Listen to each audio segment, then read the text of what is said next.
Hello and welcome to the Change Gang podcast with me, your host, Laura Ordile. I'm here to help you hold on to your sanity and your soul as you move through big change in your life.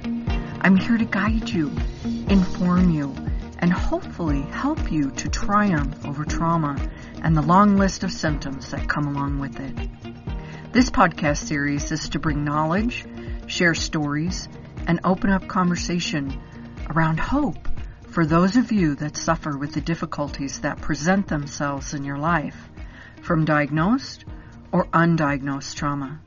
Labeled or not, I know you need help, and so do those that have graciously taken the time to have these conversations with me.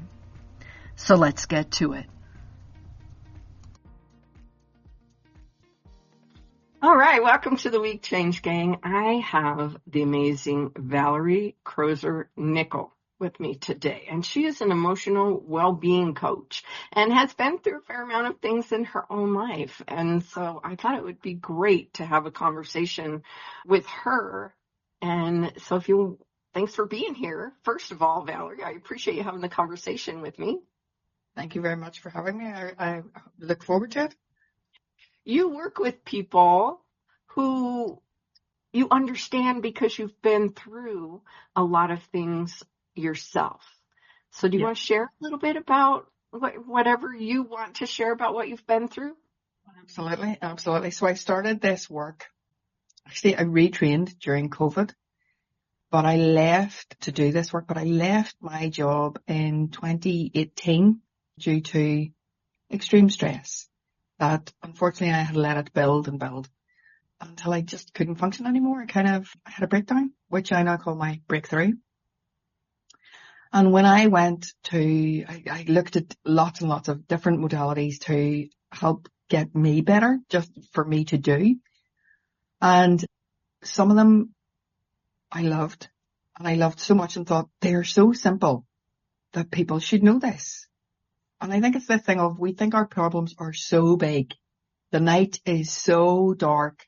The box is a cube that has no entrance or exit.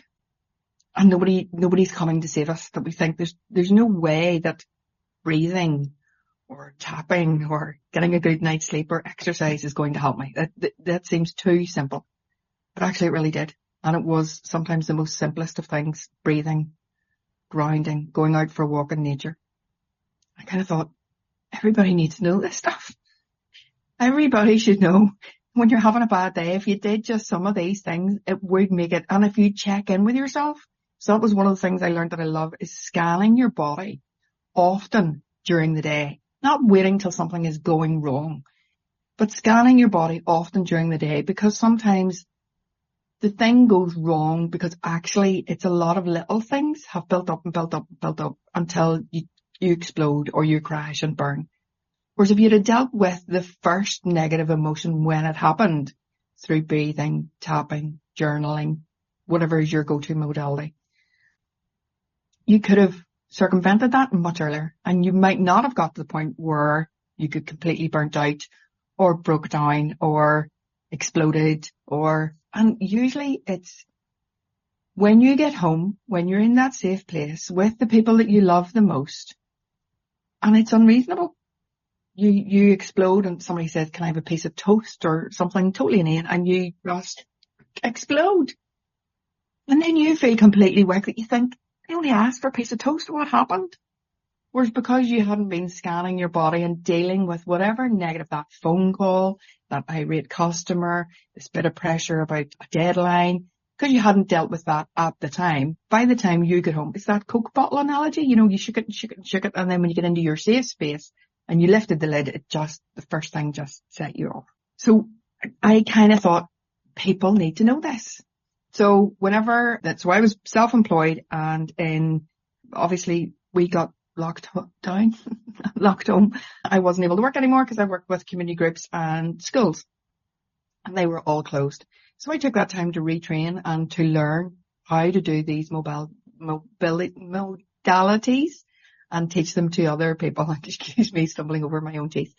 And so I trained in neurolinguistic programming, meditation, Reiki, EFT tapping and all those sorts of things. And that's why I'm an emotional well-being coach. I don't use one modality. Somebody will come to me and will say, are they in the space to be coached? Are they ready? Have they done enough work to go on the journey of being coached? Because coaching is a relationship where we believe you have all the answers. You just kind of need somebody to coax them out of you. Whereas some people, when they're coming, they're a lot further back in the journey than that. They're not ready to be coached yet. What they actually need is somebody to really hold their hand and teach them to breathe or to tap or whatever. So there's all different, and that's why I'm kind of a holistic type person where I look at the whole person and what's going on, because it might be tweaks in their diet, it might be tweaks in their sleeping pattern, and sometimes their sleeping pattern, it's just minor tweaks again, things they're doing. And one lady, I can't sleep, and so we're going through the whole, I kind of do an audit of people's lives when I'm talking to them, asking them what's going on. And I was asking, well, what do you watch before you go to bed, or what do you read, or what do you, and she was watching true crime. That's why you can't sleep. You're setting your brain up to be on high alert before you go to bed. You need something.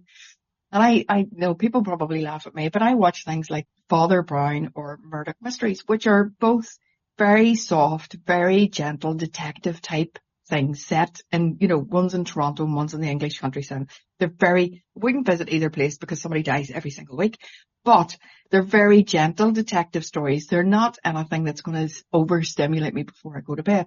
And that would be the same with people who lie in bed and read true crime novels or watch TV. So sometimes it's little simple tweaks. And another lady who told me that she couldn't possibly meditate. She was a runner, and I'm going, well, running? No, I don't find it meditative at all. It upsets me, and I'm going, really? The running? What are you listening to when you're running? And she named quite a controversial, here in Northern Ireland at any rate, he is a journalist, and he's in England as well. And apparently when he's in England, he's brilliant. But over here, he really winds people up. And that seems to be, he is the main protagonist.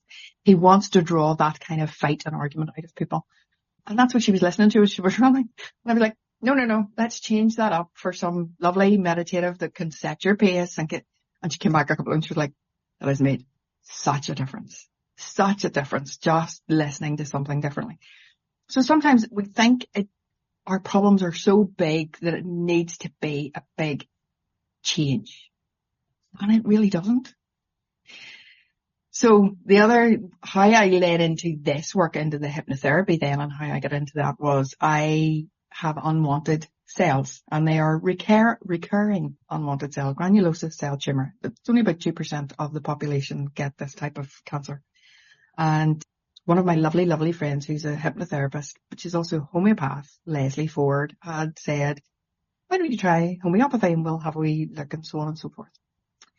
So the intake form for homeopathy is really, really involved. It takes quite a long time to fill it in. Or it does, if you're me. Because one of the questions was, have you had any traumas in your life? Or do you remember any traumas in your life? Something like that. And I wrote 3 A4 pages of things I'd remembered. Now, not just the one line. I kind of gave a little bit of context for each of them. 3 A4 pages. And I sat there and looked at it and went, this might be where the problem is. This might not be the stress in work. This might be going back a little bit further than that. So Leslie still went ahead with the homeopathy and went through that with me. But then she said, Valerie, I really, really think the hypnotherapy for PTSD would suit you, considering all of this, all that's happened. And so I went through. And at that stage, I didn't really know an awful lot about it. I hadn't been introduced to Sarah Ewan and the hypnotherapy for PTSD, or Leslie just doing it with me. I hadn't read Sarah's books or any of the rest, so I didn't really understand an awful lot of what was going on. Thoroughly enjoyed it. I kind of went, it's lovely. I got comfy on the sofa, lights out. I kind of felt like I was going to sleep every week. And I'm waking up and thinking, I don't see that anything's... But I could actually see that things were changing. And I wasn't seeing, when I was in trance, I wasn't seeing anything major. I wasn't having, at times, one of them I just seen a flash of blue. And I had no idea what the flash of blue is. I had no idea, but it did resolve something in me, my subconscious, and my conscious knew what it was. And I now, having done the training, now I know I don't need to know, as long as they've kind of sorted it out between themselves. Right. But in the middle of it all, I took really ill. I took really, really ill, and I ended up hospitalized. And I think it was, for me, now knowing some of this about the ego parts and how much they want to hold on, because as far as they're concerned, it's their job to keep you safe. It was like, no, we're not doing this. We're not doing this. So we're going to take you back to where you always go, which is, and I do, if I looked at the pattern of my life, I end up in hospital at least every 9 years, sometimes more frequently, but at least every 9 years. And every 9 years, it is something major, life-threatening.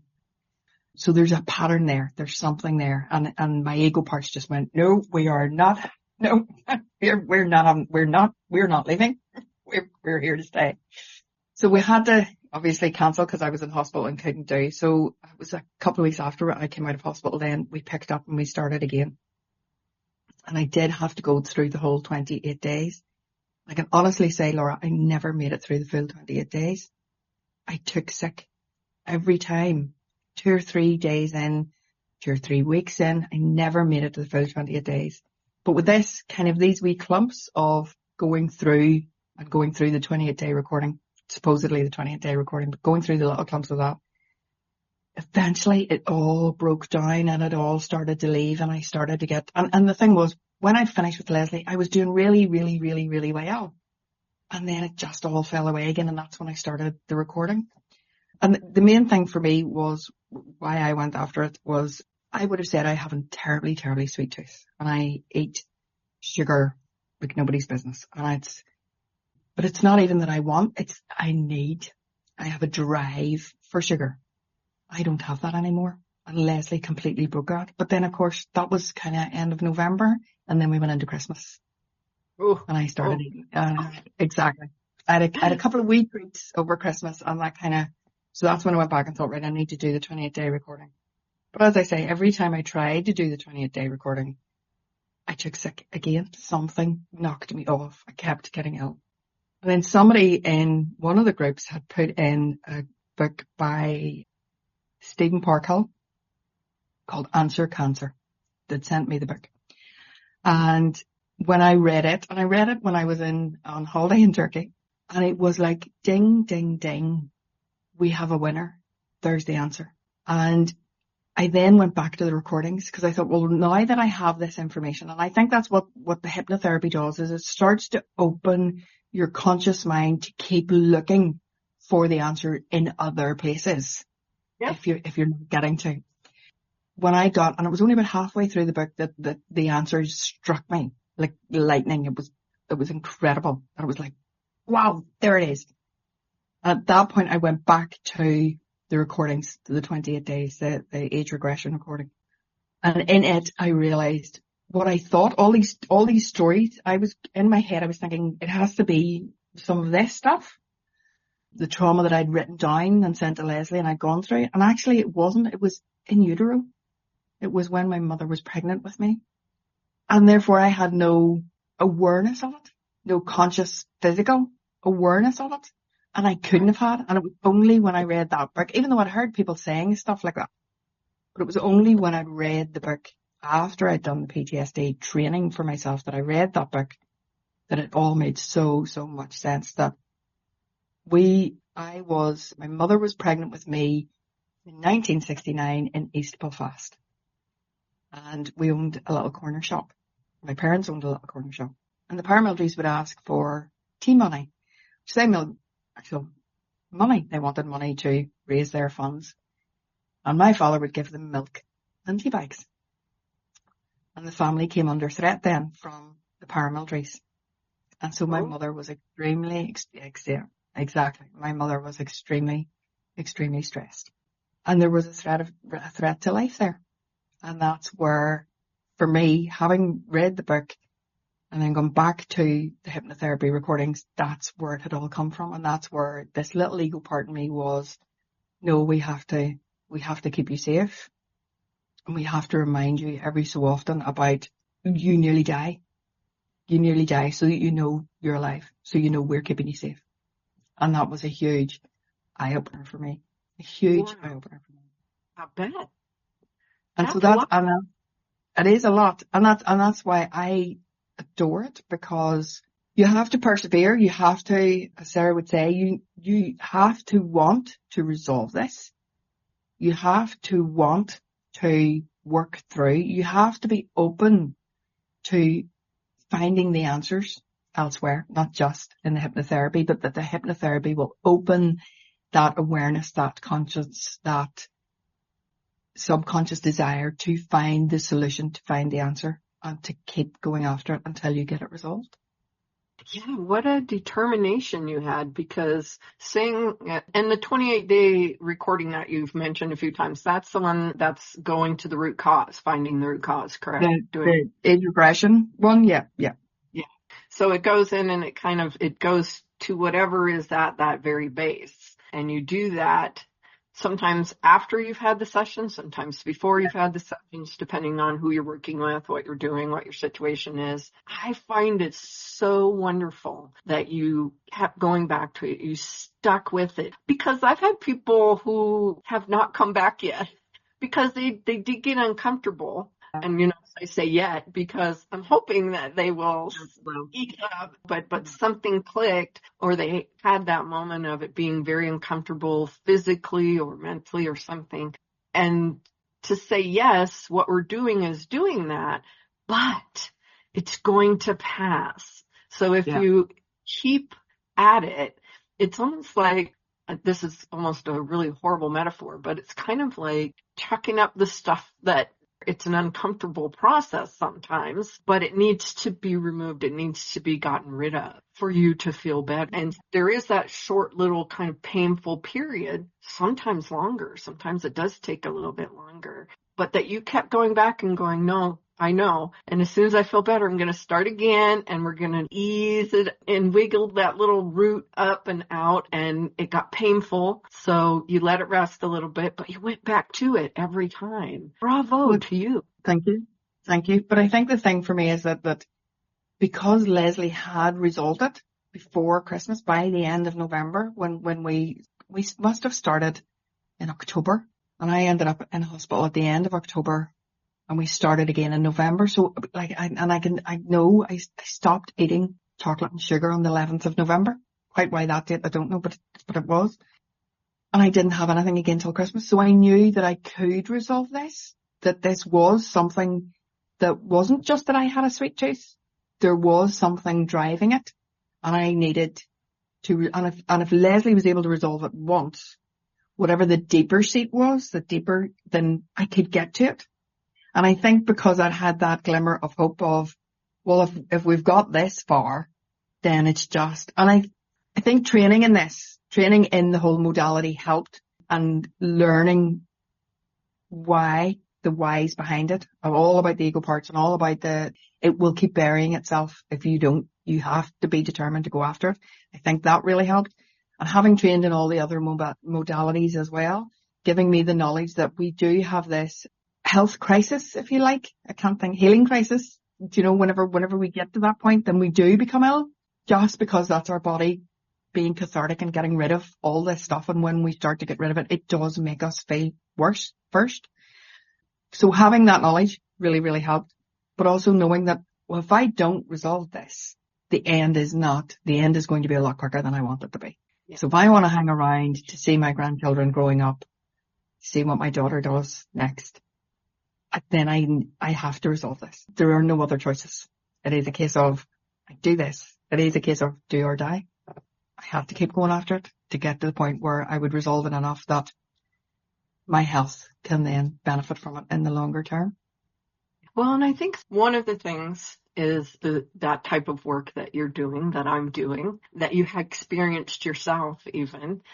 It's not going in after one symptom of something. It's not going in to say, oh, we're going to fix the anxiety or we're going to fix the stress. It's going in to say, we're going to go find whatever is causing all of these, because there's a root down there that all of these things are growing. And I think what happens sometimes in some of the other ways that people are being treated and taken care of is it does go in and they take care of this one thing, this, let's say, stress. They deal with stress or anxiety. However, if we don't go down and find out what was really there, what was behind that part that we talk about is going to go, all right, well, so we're not going to do stress and anxiety anymore. Now we're going to do this. We're going to go and we're going to have anger issues, or we're going to overeat, or you're going to have sadness and depression and all of these things. So it's going to reroute itself and come out in another way because the root is still there. So something's still going to grow from it. So I love that you talk so much about really continuing to go and dig for that something that was there. And to go back, people aren't going to remember in utero. Some people, I shouldn't say that. I know that there are some people that say they have memories from in utero, but you're probably not going to remember the emotional trauma consciously from being in utero. No. And even I had the knowledge, my mother had told me what had happened during that period, so I knew it had happened. But it never did I put two and two together to go, well, actually, she was so stressed that I was stressed. And there was a threat to life. And so I felt a threat to my life. I never once, because as far as I was concerned, I was in utero and therefore I was probably cozy and warm and completely oblivious to what was happening. But actually, and it is only when you get into learning all of this stuff and then you start to look at the wider research that actually no, babies are perceiving what is going on. They don't have the language, obviously. They don't have the emotional maturity. They don't have but they're getting a hit of cortisol. They're getting a hit of adrenaline. They are going through the same emotions the mother is going through. And the whole thing of the diet, the exercise, and the emotional stability of the mother is so, so, so important. And it's only when you start to do this work that you look at that kind of thing and go, wow, I didn't, because you just think your baby's, it's kind of wrapped in this fluid and it's safe, but it's really, really not. It is, but it's experiencing all the emotions that you're experiencing, and therefore when there is a threat to life in that way, your baby will feel it too. And and there's nothing, that's not a criticism of my mother. That's not, she could not have controlled that. That was not, so that's not for me. And I know, because occasionally when I say this to people, they get really upset thinking, but does that mean no, you didn't do this to yourself. You didn't. We all experience stress and we all experience, there's a balance. We have adverse childhood experiences is what we call.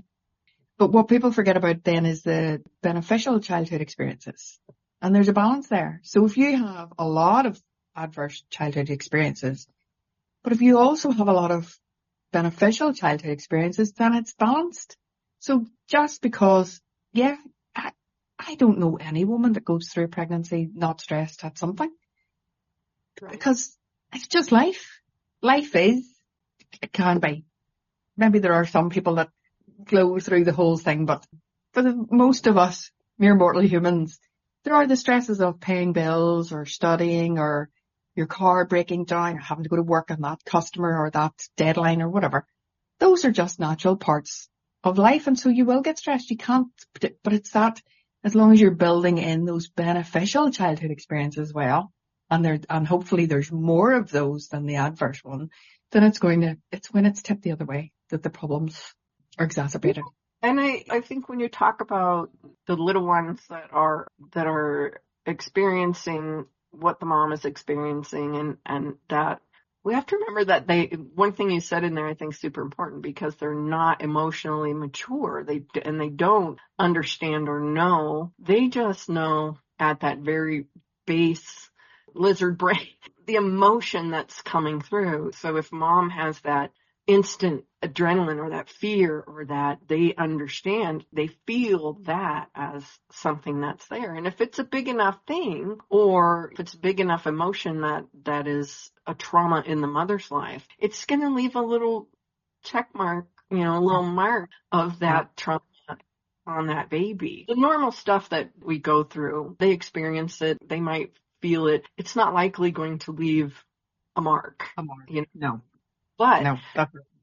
that intense stuff, if someone is in an accident or attacked or something really dramatic happens that be a trauma in an adult life and you're carrying a baby, it's probably going to put a little mark in there. Yeah.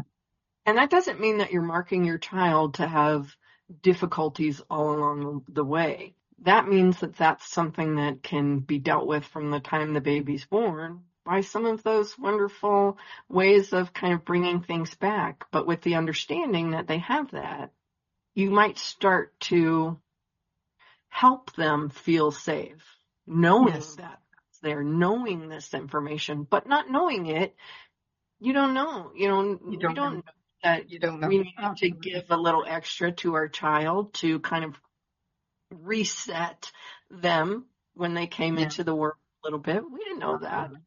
No. But if you know this stuff now, you can do that going forward. Absolutely.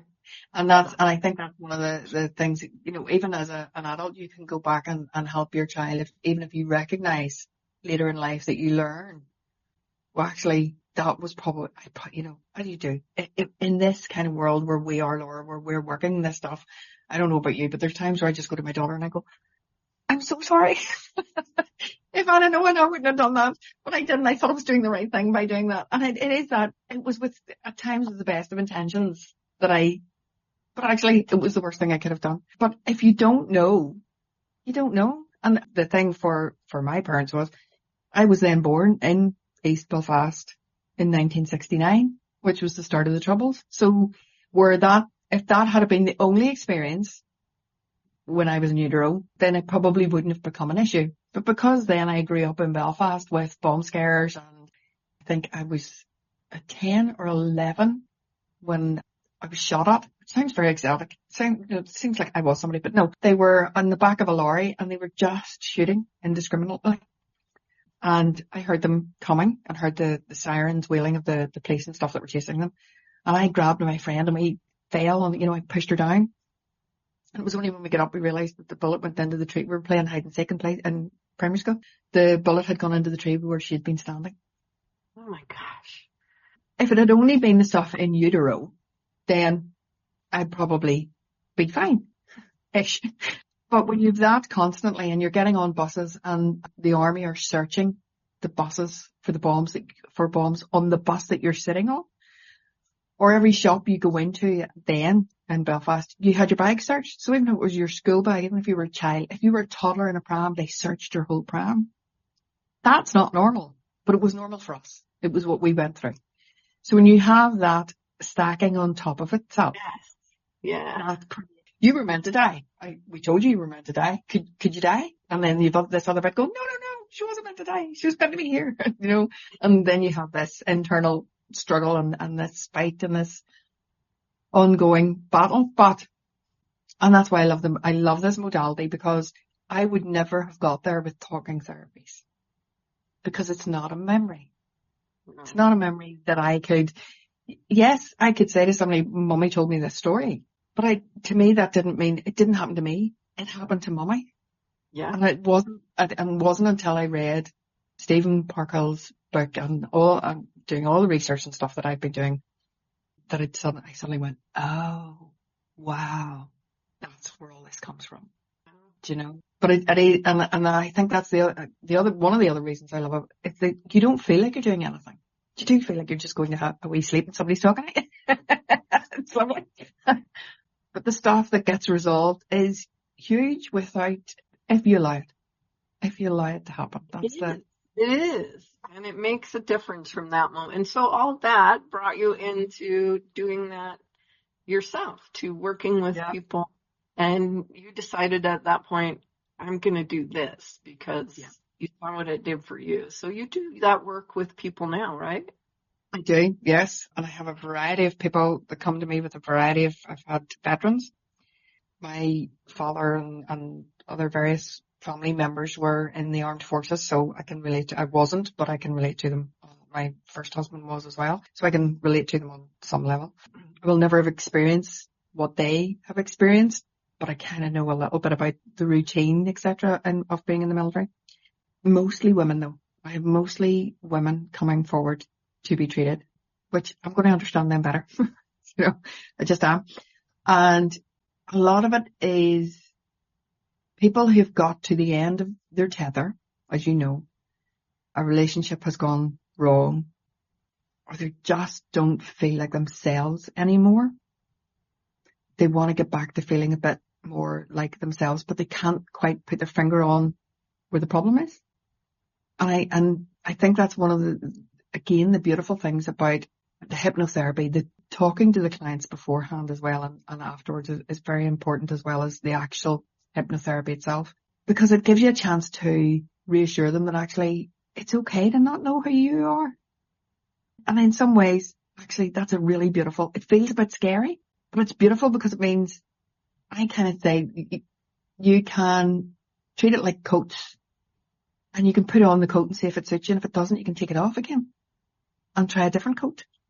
So actually not knowing who you are is a lovely place to be, because then you can explore all sorts of things and go, do I prefer purple to pink? Is black really my colour? And you're in a lovely, exploring, curious place. But of course, when you're in it yourself, it just feels scary. And sometimes somebody just coming in and saying, actually, this is a really lovely place to be. If you look at it with curiosity and try on these different things to see how they fit and how they feel, you'll find that that's a lovely place to be, whilst we work away in the hypnotherapy resolving this underlying problem, this whatever it is that's causing all this, causing you to feel like this. And I think the other thing with some of the ladies it's also the case of, I've done this now.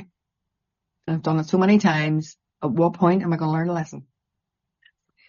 And again, if you go back to mine, it's usually they're not going back far enough. They're going to the last relationship, not the relationship that created this drive, this need, this attraction to this kind of person. They're not going back. So I would call it a touchstone moment, that foundation stone where this thing was created. And then we pull those bricks on top of them. And in others, even with EFT tapping and stuff, we can just take off bricks. Whereas with the hypnotherapy, we actually get down, and we can do that with EFT tapping as well, but the person needs to be really, really truthful and really, really self-aware. And a lot of times they're not. They particularly if you take I would never have got to that, I don't think, with EFT tapping. I don't think. So I would just be dealing with the bricks. Whereas with the hypnotherapy, we go down and we take that foundation stone out, that touchstone moment, we take it out, and then the whole wall falls. And that allows then ladies to create. And I love that part, because it doesn't take lifetimes or years to go in and pick one little thing at a time. We go in and it's that laundry list of things that are going on for someone. And by taking out that foundation stone, it tumbles everything. It clears everything. They might need a little tweak here or there. It's like, well, the sleeping's still not great, but we can go in and kind of top that up a little bit and work on adding in something to help them sleep. Or the confidence is still a little low. We can boost the confidence in there along the way. I love that it's like a clean slate. You go in and you clear all the stuff. And then we can say, ooh, let's boost this a little bit. Let's have this show up a little bit. So we're able to not only clear away the things, but give that person a boost and a little bit of a head start in the direction that they want to go and help them. And I think it's so much fun to be able to do that. Yeah, absolutely. And it's so much fun when they are open and willing, and they're allowing you to take their hand and walk them down the path.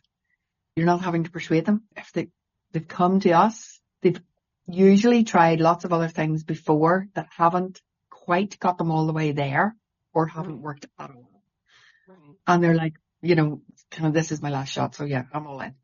And you're like, right, this is going to work for you then. If you're all in, this will work. It's great. you know? Yeah, I love that. That's super important to me because, and I think that was mentioned in one of the groups too, where it's like, don't work with the unwilling because you're not going to get anywhere. If you have someone that's like, Yeah. well, so-and-so says they need to be here, I don't really think there's an issue or whatever. It's like, well, when you Well, decide that there's an issue, when you decide that you want something different, come back and chat with me. I'd be happy to work with you, but I'm not going to do it just because so-and-so said so. It's your call to work with it, and you have to want to make that change and be in that position. And even if, I have to add to that, even if there are things that come up and kind of fight against that through the process, like you said, the illness that comes up. You might have some moments of anger that come up. You might have some things that, I know there was a client who basically had one of those parts come up and just totally was upset, angry with the whole situation that was happening. And voicing that anger in a way. And I think the person didn't even barely remember all the things that they said because it was kind of like that other whole part of them was speaking. yeah. And that part is upset. So you have to get past that. So as you keep going and you allow that part to see that you're there to help, that everything that's being done is to help every part to become whole again with the person, which is that ultimate desire of that part. And when you can do that, then it starts to work a little better. Then it starts to come in. It might be that the person is super willing, but there might be some dust ups and kick ups during the process, and that's okay. Absolutely. And that's where I think that's why going and actually learning the PTSD hypnotherapy was huge for me, because that's kind of where you learned your parts are created to protect you. And so that part of me is the same age as me. And it's been there trying to protect me all this time in the best way it deemed. And I didn't understand that actually in the long run it was hurting me. It didn't understand that. And that's where you've got to be willing to meet it where it is, rather than going in with your agenda or your thought or well, you should know you're hurting me. You should, if you're willing to go and meet that part where it is, where it's going, no, I'm doing this to protect you, and it protects you because we do and that keeps you safe. Whereas if you meet it where it is, meet that part where it is trying to protect you in whatever way, shape or form that is hurting you, there's more likely to be that understanding then. If you're meeting it there, if you're not meeting it here, but meeting it there. And it is that thing, and you would say to people, I keep a photograph on my desk of me, little baby me. And when I get cross with myself, she's actually a little bit old. I'm 7 there. Talking to myself in the third person, but I'm about 7 there. So a little bit older. I would have preferred a younger photograph of myself, but I keep her on my desk. And when I start to get annoyed at myself, I kind of look at her and go, would you say that to her? And that's what I mean about meeting that child where it is and realizing it didn't have the resources. It didn't have the language. It didn't have the emotional maturity. It maybe didn't have the support. Maybe didn't have whatever. And if you meet it at that place, there can be a huge level of understanding and healing. We tend to be so hard on ourselves and think that, we're supposed to be so much further along, or we're supposed to be able to just do this with ease, or we're supposed to, all of that stuff. But when you do turn it around, like you just said, then you look at that little person, how much leeway, how much grace, how much help would you give that little person? A lot. Absolutely. And even if they're angry, even if they're acting out, even if all of that is happening, you're going to find a way to help them. And yet when we have a side of us acting out, most of us don't understand that that's what's happening. But if we have that happening in our life, if we have chronic pain, if we have IBS, if we have anxiety and stress and headaches and we're not sleeping and all of these things, that's the adult version of acting out. And And we need to go in and have the connection and the conversation with that part that is in that situation inside of you. Whether you understand, whether you realize, whether you might be like, nothing's changed in my life. I don't understand why all of a sudden now I'm having migraines, or I don't understand now why I have IBS. There's something there that did happen, that did flip that switch, that could have been a TV show that you watched. It could have been anything, a person that made a comment, and all of a sudden it goes back to that moment, that foundation, that mark that was put in, and reignites it. And now it's coming out in a whole new way. But it can be gone. It can absolutely be gone. Absolutely. Yeah. And I love the term acting out. But I kind of say, particularly around my grandchildren and other people's babies, acting out of what? Acting out of character, acting out of fear, acting out of a need for connection, acting out of frustration. What is it acting out of? And when people are really just playing up, but why? What's the driver behind it? And for most it will be connection. All we want at the most basic level, all of us want, is safety. And if we can allow our children, our inner children, as well as our children, to feel safe, then they're more likely to communicate with us what it is that's going on. That's true. And depending on their age, it might just be that they're acting out of frustration because they don't have the resources, they don't have the language, they don't have the whatever to be able to say, well, actually, I wanted to wear my blue trousers today and you put me in pink. That be something really, really simple. But because they don't have the language and we don't have the capability to just make them feel safe enough to give them those choices or whatever, because we're busy. We're trying to get them up and dressed and ready and out to school, and that can be very, very frustrating for a baby that doesn't have the language. But equally, we're doing that with our own children, our own inner child, where we're just going, would you just be quiet, eat another cake and sit down. I don't have time for this. I don't have time to be ill. I don't have time to listen to you. I don't have time to, but we've got to keep going. We've got to get money. We've got to go to work. We've got to get the car fixed. We've got to whatever. And we just keep going instead of taking that time to sit down and go, right, what is it you're trying to tell me? What's going on with you? Yes. And it's not about doing that and having the person tell you everything that's going on in their life. It's about laying back and relaxing and letting your inner conversation happen, letting that take place, and taking an hour and a half, once a week maybe, for a few weeks. This is not for the duration of life. This is not for the next 3 years. This is not any of that. This is that long for a few weeks to no longer experience those things that you're experiencing, to let go of the things that you just no longer need or want, and to be able to move forward and feel whole and fresh and good, and like you are doing absolutely the best that you can do now. And I think when you're experiencing those other things, whatever they are, if it's the situation with sugar, or it's the situation with anxiety and stress, or whatever it is, when you're feeling that, you instinctually know that's not your best. Yeah. And there's a way to get to your best. Absolutely. And you're doing that. Thank you very much. Thank you very much. But that's then where you're acting out of frustration, because you have that internal conflict where, I shouldn't be doing this, but I can't stop doing it. Well, why can I not stop doing this? Because there's that driver. And until you go down and you talk to that little child or the even younger child to go, what is driving this need in you?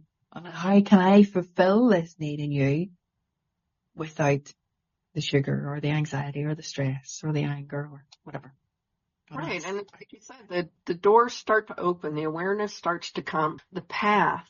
We're led down that path as we go through that process with hypnosis and NLP and EFT, all of those modalities. When we're strengthening and moving and changing, our mind and our body takes us to that spot.